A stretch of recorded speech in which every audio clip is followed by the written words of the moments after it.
Fala, fala, meus queridos, tudo bem com vocês? Aqui é o professor Lucas e hoje nós vamos começar a falar aí sobre o metabolismo energético, tá? Especificamente, nós vamos falar da fotossíntese e da quimiossíntese. Vamos nessa?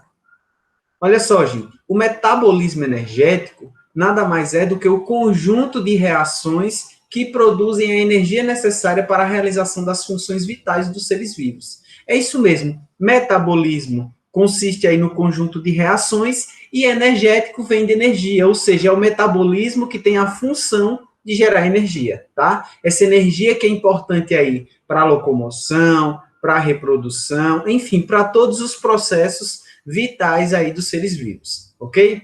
Bom, existem dois grandes processos metabólicos, que é o catabolismo e o anabolismo. Tá? O catabolismo, gente, também conhecido como reações exergônicas, são reações de quebra, ou seja, através do catabolismo, nós geralmente quebramos moléculas grandes, moléculas complexas, em moléculas menores, ou seja, moléculas mais simples, tá? Também é através do catabolismo que geralmente nós produzimos aí, nós geramos energia, ok? Bom, o anabolismo é um processo contrário ao catabolismo, tá? O anabolismo, então, é um processo de síntese, de produção, ou seja, ele vai unir substâncias mais simples, substâncias menores, moléculas menores, e formar moléculas maiores, moléculas mais complexas, ok? Geralmente, né, se utiliza da energia que foi produzida pelo catabolismo para a produção dessas novas substâncias no anabolismo. Show? O anabolismo, pessoal, é importante dizer, é conhecido também como reações endergônicas, ok? Bom, gente, os seres vivos, eles utilizam os alimentos como fonte de matéria para a produção de energia, tá? E aí, conforme a obtenção desses alimentos, os seres vivos, eles podem ser classificados em dois grupos, os seres autótrofos e os seres heterótrofos, que vocês com certeza já conhecem.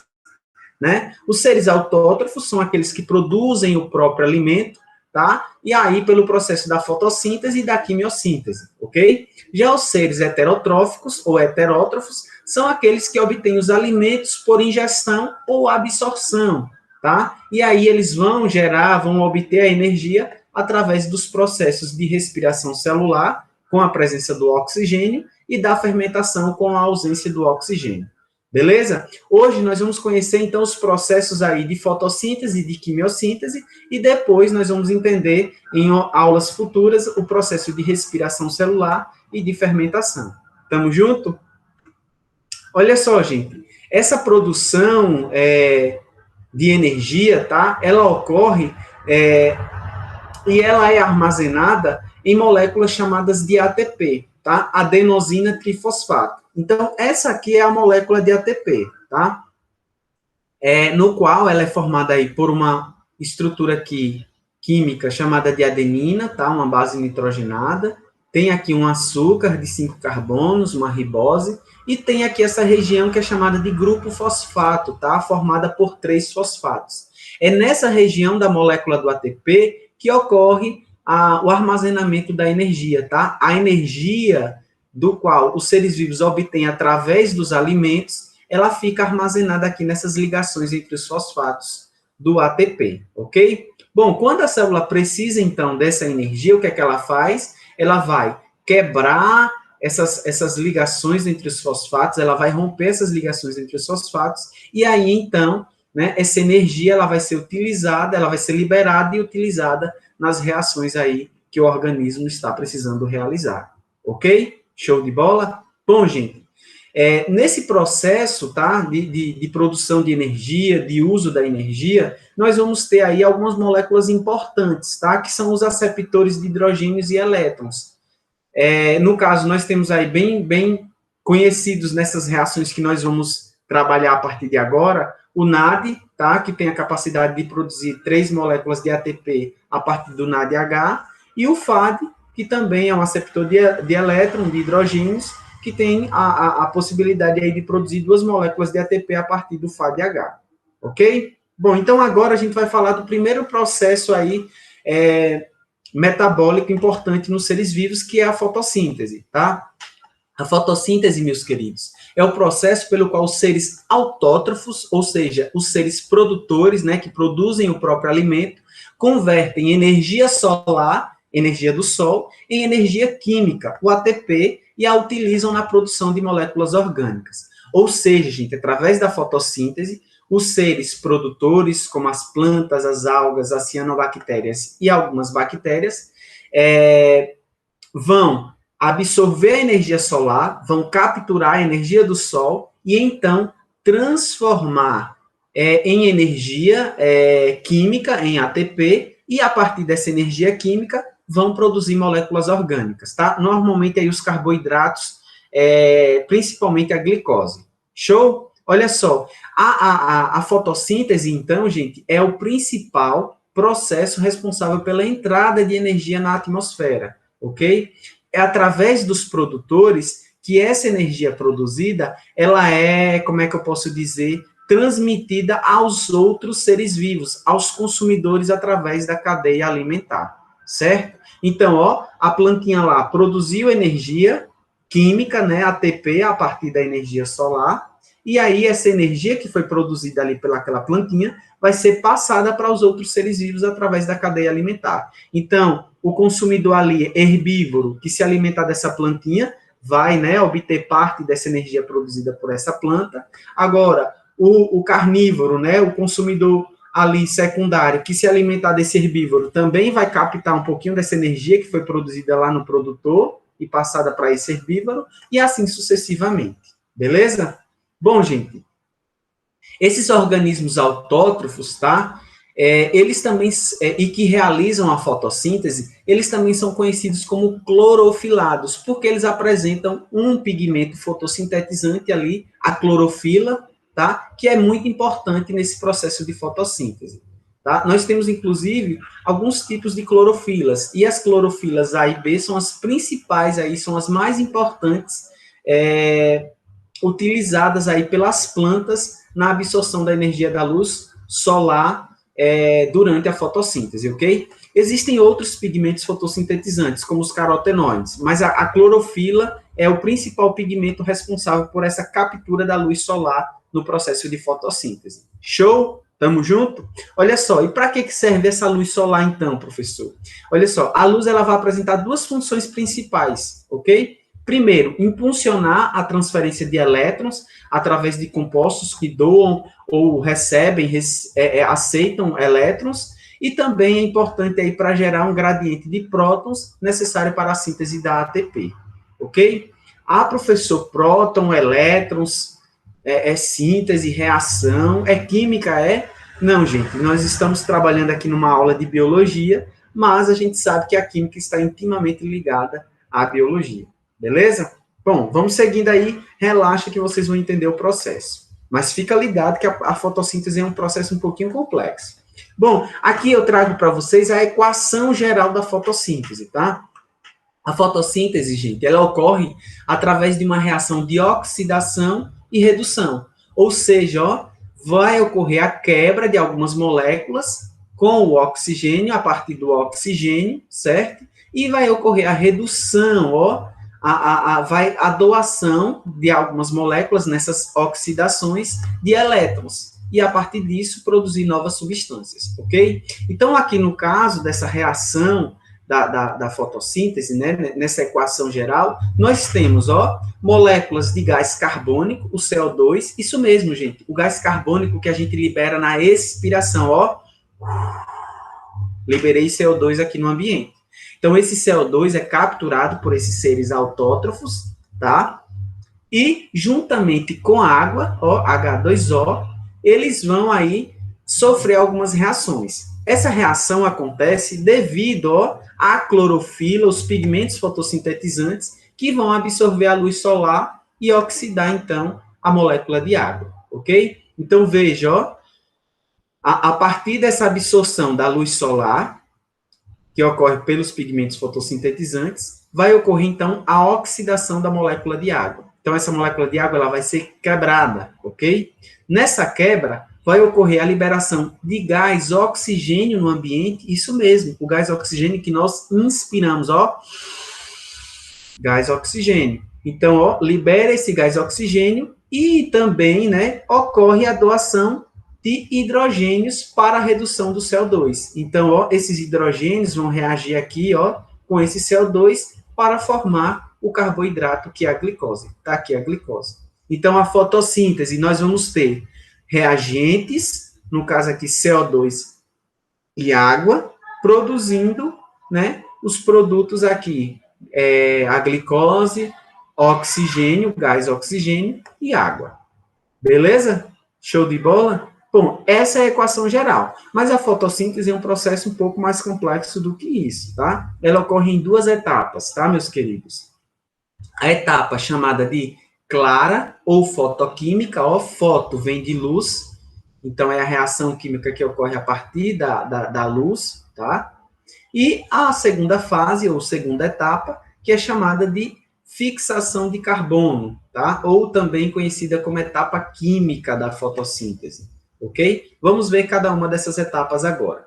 A fase fotoquímica, gente, ela acontece na membrana dos tilacoides, tá? Vocês sabem que os tilacoides são essas moedinhas aqui, ó, que ficam empilhadas dentro da organela citoplasmática das células eucarióticas autótrofas, né, nas células vegetais, aí a organela chamada de cloroplasto, tá? Então, essa organela fica dentro do citoplasma das células autótrofas e, né, dentro desses cloroplastos nós temos aí os tilacoides.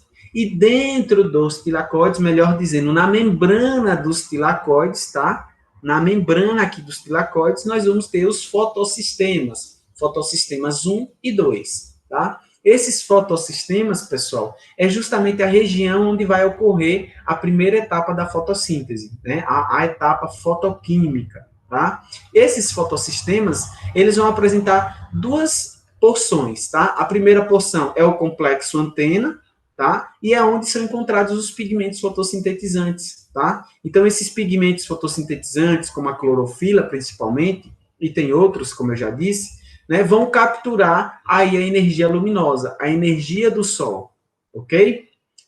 Então, gente, eu esqueci da imagem, deixa eu mostrar aqui, ó. Então, aqui nós temos o tilacoide, e na membrana do tilacoide nós temos, então, o fotossistema. Isso daqui é o fotossistema, tá? É um sistema, principalmente responsável por capturar a luz solar. Beleza? Olha só. Então, aqui, nós temos a região chamada de complexo antena, essa região aqui, ó, desses círculos verdes mais escuros, que é responsável aí, né, por capturar a luz solar. Aqui, ó, o fóton vem de luz, tá, gente? Então, ó, a energia do sol sendo capturada aqui pelos pigmentos, no caso, a clorofila presente aqui nesse complexo antena. Esse complexo antena, então, captura e leva essa energia solar, essa energia luminosa, para o centro da reação, que é a segunda porção do fotossistema.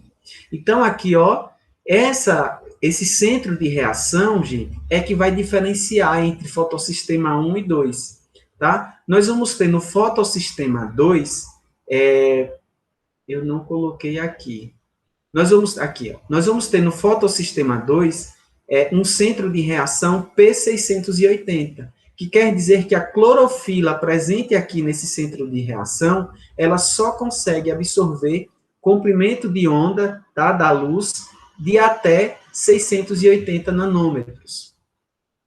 Ok? Então, ó, P680 é do fotossistema 2. Já o fotossistema 1, gente, ele consegue absorver comprimentos de onda, tá? De até 700 nanômetros ou mais, ok? Então, essa é a diferença do fotossistema 1 e 2. A diferença é que um consegue absorver um comprimento de onda maior que o outro, só isso. Beleza? Bom, então, quando esse fóton, né, no caso aqui, essa energia luminosa, ela é capturada pelo complexo antena, essa energia, então, ela é encaminhada para o centro de reação. Então, lá no centro de reação é onde vai ocorrer a reação, tá? De transformação da energia luminosa em energia química, tá? Então, aqui vai ocorrer a energização da clorofila e liberando, então, elétrons, ok? Já já a gente vê isso melhor. Então, os dois fotossistemas, o 1 e o 2, eles geralmente estão aí interligados, tá? Através de uma cadeia transportadora de elétrons e geralmente eles trabalham em conjunto, tá? Mas às vezes eles podem trabalhar de forma independente também, ok? Vamos lá. Na fase fotoquímica, o que é que acontece, professor? Eu ainda não entendi nada. Relaxa que eu vou falar agora, deixar ela mais clara a partir de agora, ok? A energia luminosa, olha só, ela vai entrar no fotossistema 2, onde é aprisionada e levada até as moléculas de clorofila P680 do centro de reação. Por que, professor, P680? Porque nós estamos falando do fotossistema 2. Então, ó, na imagem, ó, a energia luminosa, ela é absorvida aqui pelo complexo antena. Então, a energia luminosa ela é absorvida aqui pelo complexo antena. O que é que tem no complexo antena? Os pigmentos fotossintetizantes. Então, ó, capturou essa energia luminosa ela é encaminhada para onde? O centro de reação. Como eu estou falando do fotossistema 2, esse centro de reação, ele é o quê? P680.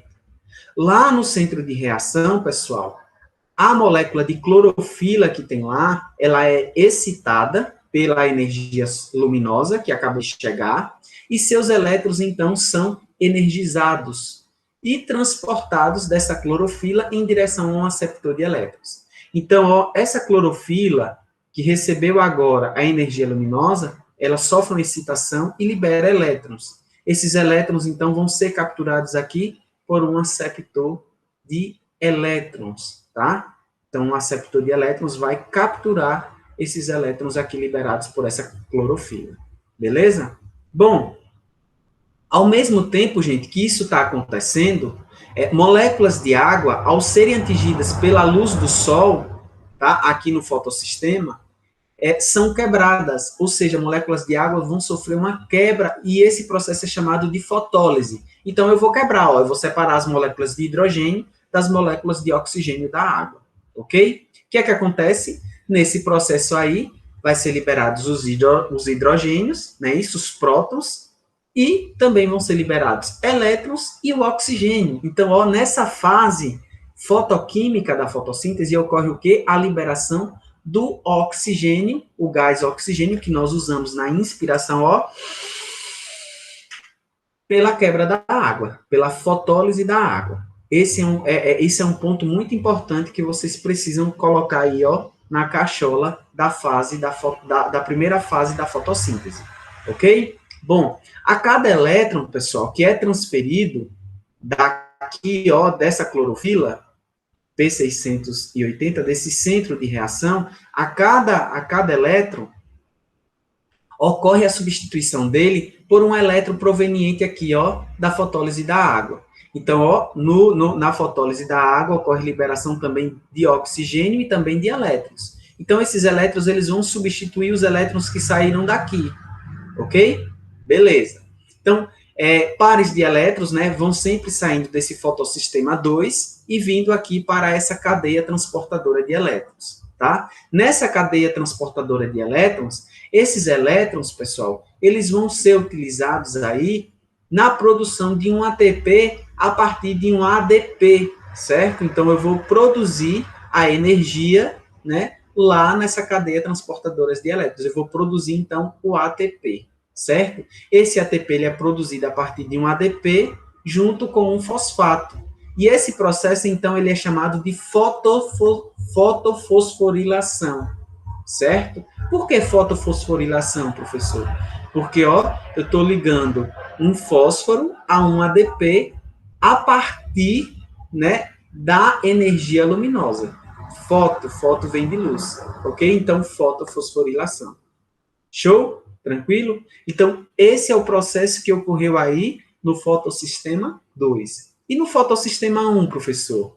Olha só, lá no fotossistema 1 também vai estar ocorrendo, ó, a entrada de luz, a captura de luz pelo complexo antena, né? Então, aqui as clorofilas do complexo antena vão estar capturando o quê? Energia luminosa. Essa energia luminosa, ela também vai ser transferida, encaminhada lá para o centro da reação. Como eu estou falando do fotossistema 1, o centro de reação, ele é o quê? P700. Show? Então, aqui, ó, essa clorofila, ela consegue capturar um comprimento de onda maior, igual ou maior a 700. Beleza? Bom, então, nesse centro da reação, os elétrons também vão ser energizados, igual aconteceu no fotossistema 2, né? E esses elétrons, então, eles vão sair aqui dessa clorofila e vão ser capturados por um aceptor de elétrons, tá? Esse aceptor de elétrons, então, ele vai produzir um ATP, vai produzir ATP e NADPH, tá? Vai produzir energia, assim como o fotossistema 2 produziu. Beleza? Os elétrons, professor, os elétrons aqui no fotossistema 2, quando saíam daqui, eles eram substituídos pelos elétrons da água. E aqui, que não está tendo quebra da água, o que vai acontecer? Esses elétrons, eles vão ser substituídos pelos elétrons que saem daqui da cadeia transportadora e vão lá para esse fotossistema. Tá? Então, são substituídos pelos elétrons provenientes do fotossistema 2. Beleza? Então, esse é o processo, essa é a fase fotoquímica da fotossíntese, a primeira fase. Tá? Já já a gente vê a segunda. Professor, o senhor falou um bocado de reação aí, um monte de coisa. Afinal de contas, o que é que a gente tem de produção aí nessa fase fotoquímica da fotossíntese? Ó, o resultado dessa fase é a liberação do oxigênio, do gás oxigênio, proveniente de quê? Da fotólise da água, tá? E também nós temos a produção aí de ATP e NADPH, ou seja, produção de energia.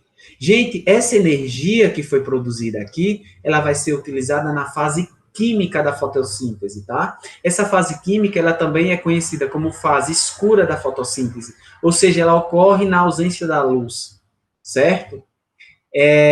As plantas, por exemplo, elas podem realizar essa fase à noite, tá? Está realizando aqui essa fase fotoquímica durante o dia e à noite ela pode estar realizando aí fotossíntese também, ou seja, na fase química, a fase escura. Tá? O que é que acontece aqui na fase química? Essa fase química ela vai acontecer no estroma do cloroplasto, tá? Por meio de reações denominadas de ciclo de Calvin em 3 etapas. Olha só, gente. Aqui, ó, o cloroplasto, certo? Aqui nós temos o tilacoide, que na membrana dele ocorre a primeira fase da fotossíntese, né? O estroma, gente, ó, é o líquido que vai preencher o cloroplasto. Então, aqui, ó, na parte do estroma, nesse líquido, fora dos tilacoides, é que vai ocorrer a segunda fase da fotossíntese, a fase química, tá? Essa fase química, ela ocorre aí pelas reações chamadas de ciclo de Calvin. É um ciclo porque começa e volta de novo para o início desse ciclo, tá? Então, é um ciclo porque ele fica reiniciando o tempo todo. O que é que acontece nesse ciclo, professor? Esse ciclo, gente, ele é dividido em 3 etapas, tá? A etapa de fixação, a etapa de redução e a etapa de regeneração, beleza? Vamos dar uma olhadinha aqui na imagem, ver se a gente consegue entender pela imagem, acho que é melhor. Olha só. Na etapa de fixação, vai ocorrer o quê? A fixação do CO2. Nesse caso, gente, olha só, nós vamos ter uma substância inicial aqui, que é a ribulose difosfato, tá? Nós temos 6 moléculas de ribulose disfosfato, que vai reagir com 6 moléculas de CO2. Isso mesmo, o CO2 que a gente libera na expiração, ó. Então, esse CO2 que a gente libera na nossa respiração, o CO2 que é liberado aí pela combustão, né, pela queima dos combustíveis fósseis, enfim. Então, esse CO2 que está disponível na atmosfera, essas plantas, então, vão capturar, tá? E aí, esse CO2 vai reagir com essa ribulose disfosfato. Isso na etapa de fixação. O resultado vai ser a produção de 12 moléculas de ácido fosfoglicerato, tá? Esse fosfoglicerato, pessoal, ele apresenta 3 carbonos, ele é formado por 3 carbonos. Nesse caso, gente, por ter essa formação, essa estrutura em 3 carbonos, as plantas que vão produzir esse ácido fosfoglicerato nessa primeira etapa da fase química, né, do ciclo de Calvin, são chamadas de plantas C3. Tá? Em alguns ciclos, vai ocorrer a produção de uma substância que tem 4 carbonos, e aí essas plantas elas vão ser chamadas de C4, ok? Então, Aqui, né, nessa etapa de fixação, então eu vou ter a reação de 6 moléculas de ribulose de fosfato com 6 moléculas de CO2, produzindo 12 moléculas de ácido fosfoglicerado. Agora, gente, essas 12 moléculas aqui, elas vão reagir, tá? Com o uso de energia, tá? Com o uso de ATP e NADPH, tá? Olha, a energia produzida na fase 1 da fotossíntese, ou seja, na fase fotoquímica, tá? Então, essa energia vai ser utilizada agora aqui, nessa segunda etapa do ciclo de Calvin, tá? A segunda etapa do ciclo de Calvin, pessoal, é chamada de etapa de redução, tá? Ou etapa de produção de açúcares. O que é que acontece? Com o auxílio, essa substância aqui, com o auxílio da energia, ela vai se transformar em 12 moléculas de aldeído fosfoglicerato. E a partir desse aldeído fosfoglicerato, vai ser produzido uma molécula de glicose, tá? Então, vai produzir aqui o quê? O carboidrato.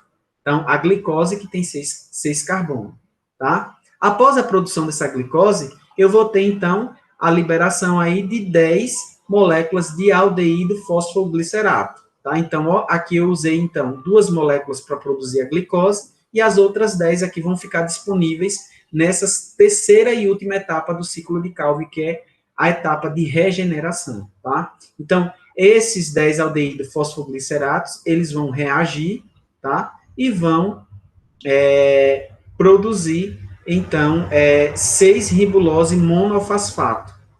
Essas 6-ribulose monofosfato, essas 6 moléculas de ribulose monofosfato, vão reagir com o auxílio de ATP, ou seja, com o uso de energia de novo, 6 moléculas de ATP, e vai, então, se transformar novamente naquela substância inicial do ciclo.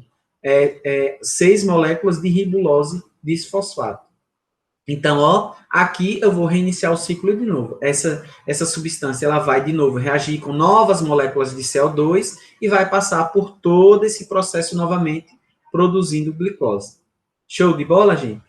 Então, essa é a segunda etapa da fotossíntese. O que é que a gente tem como resultado dessa etapa, principalmente? A produção do carboidrato, a produção da molécula orgânica, tá? Então, nós tivemos aqui 3 etapas desse ciclo de Calvin e, como resultado, nós tivemos a produção aí da glicose, tá? Nesse processo, a gente utilizou ATP e NADPH, que foi a energia produzida na fase 1 da fotossíntese.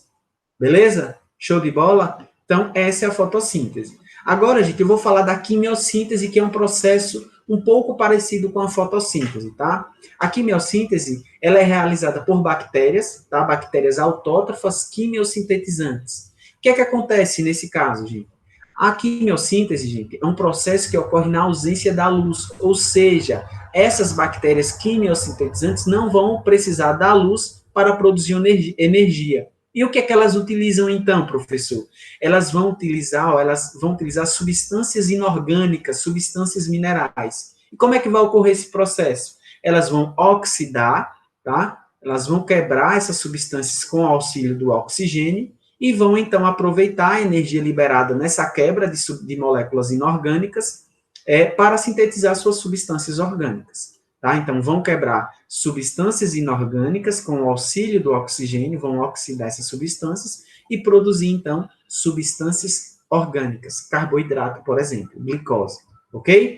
Então, essa glicose, né, que é produzida pelos seres quimiosintetizantes ou fotossintetizantes, vai ser, então, passada para os outros organismos através da cadeia alimentar, beleza? E aí, os seres vivos vão utilizar dessa glicose para produzir energia. Show? Então, vejam só, a matéria orgânica, pessoal, ela é produzida aqui na quimiossíntese a partir do gás carbônico, CO2, igual na fotossíntese, água, também tem água lá na fotossíntese, e no caso aqui, por outras substâncias inorgânicas também. No caso, na fotossíntese, a gente tem o quê? Energia solar, energia luminosa, ok? Então, essa é a diferença. Outra diferença, né, ocorre sem a presença de luz. Bom, a quimiossíntese, como a fotossíntese, ela é dividida em 2 etapas. A primeira etapa da quimiossíntese na primeira etapa, né, as substâncias inorgânicas, elas vão ser quebradas, oxidadas, e vão liberar prótons e elétrons, os quais vão provocar a produção aí de ATP e NADPH. Ou seja, ó, vai ter como produto, né, no final da primeira etapa, a mesma coisa que a fotossíntese. ATP e NADPH, ou seja, energia. Só que tem uma diferença. Lá na fotossíntese, vocês viram sendo produzido oxigênio, gás oxigênio pela quebra da água na primeira etapa. Aqui a gente não tem isso, ok? Na segunda etapa da quimiossíntese, gente, nós vamos ter aí, ó, o uso da energia produzida na primeira etapa para, juntamente com a água, ocorrer a redução do CO2, tá, do gás carbônico, produzindo as substâncias orgânicas.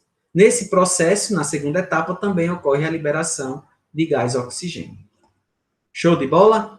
Bom, gente, essa quimiossíntese, como eu já disse, ela é realizada por bactérias, principalmente 3 grupos de bactérias realizam essa quimiossíntese, tá? As bactérias ferrobactérias, que vão oxidar como substância inorgânica o ferro, as sulfobactérias, que vão oxidar, né, a substância mineral enxofre, e as nitrobactérias, que vão oxidar o nitrogênio, tá? O nitrogênio, gente, ó, essas bactérias nitrobactérias, elas são muito importantes aí no ciclo do nitrogênio, elas são as principais responsáveis por reciclar o nitrogênio no solo, no ambiente. Show? Então, aqui eu trago um exemplo só para vocês visualizarem. Então, vamos ver aqui, ó, a quimiossíntese realizada por uma bactéria, por uma nitrobactéria, tá? O gênero Nitrobacter. Então, ó, ela vai pegar aqui o nitrito, uma substância inorgânica, tá? Juntamente com o oxigênio, ela vai reagir, então esses são os reagentes, e vai produzir o quê? Nitrato e energia. Então, ó, essa energia aqui vai ser utilizada na segunda etapa. Quando moléculas de oxigênio e água vão reagir com essa energia, produzindo, então, a molécula orgânica aí, a glicose e oxigênio. Beleza? Então, essa é a quimiossíntese e vocês viram também a fotossíntese. Show de bola? Então, é isso, galera, por hoje é só. Na próxima aula nós vamos falar da respiração celular. Então, grande abraço aqui do professor Lucas.